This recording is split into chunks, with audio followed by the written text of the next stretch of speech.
Imagine losing everything you've worked for in an instant. What would you do? This is the predicament faced by Lencho in the story A Letter to God.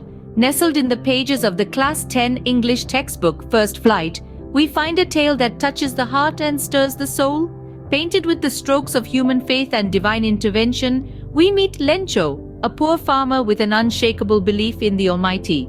Lencho's life is a testament to his hard work. His hands, roughened by toil, nurture his crops, which are his sole source of sustenance.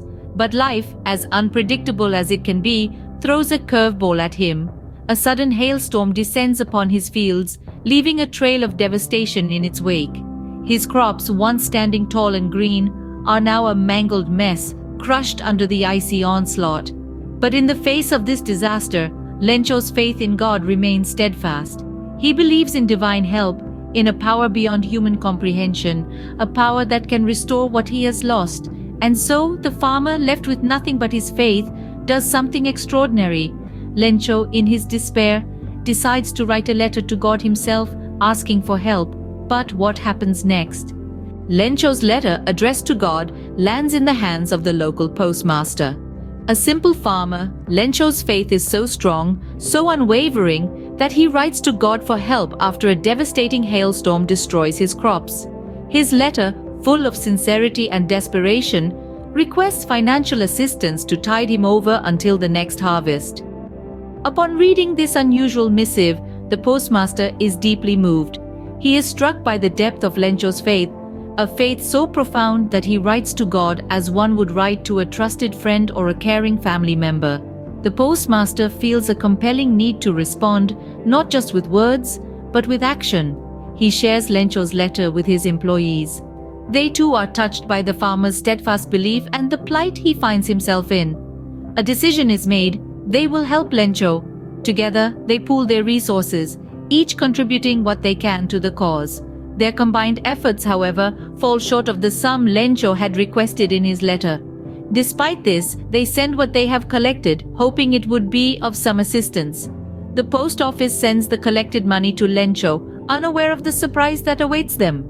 In their act of kindness, they have shown that humanity is alive and well, even in unexpected places like a local post office.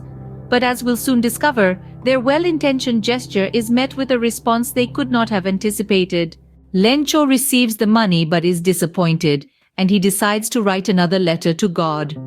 With a heavy heart and a sense of betrayal, Lencho pens his thoughts, expressing his disappointment, and more so, his belief that the employees at the post office stole the missing money. He believed that God could never make a mistake, and the shortfall of funds could only be the result of human intervention. Upon receiving the second letter, the postmaster is taken aback. He realizes the depth of Lencho's faith, which is so profound that he genuinely believes that the money came directly from God. The postmaster is moved by Lencho's unwavering faith, but at the same time, he feels a sting of sadness. Lencho's belief that the post office employees stole the money left the postmaster in a state of deep contemplation. The irony of the situation is palpable. The same people who had been moved by Lencho's faith and had extended their help are now being accused of dishonesty. However, the postmaster, understanding the innocence and simplicity of Lencho's faith, chooses not to take offense. He understands that Lencho's allegations stem from his unwavering belief in God and his inability to comprehend the kindness of strangers. The story A Letter to God is not just about Lencho's faith in God, but also a testament to the humanity still present in society, despite its flaws. It teaches us that faith can bring out the best in people, even in the most challenging times.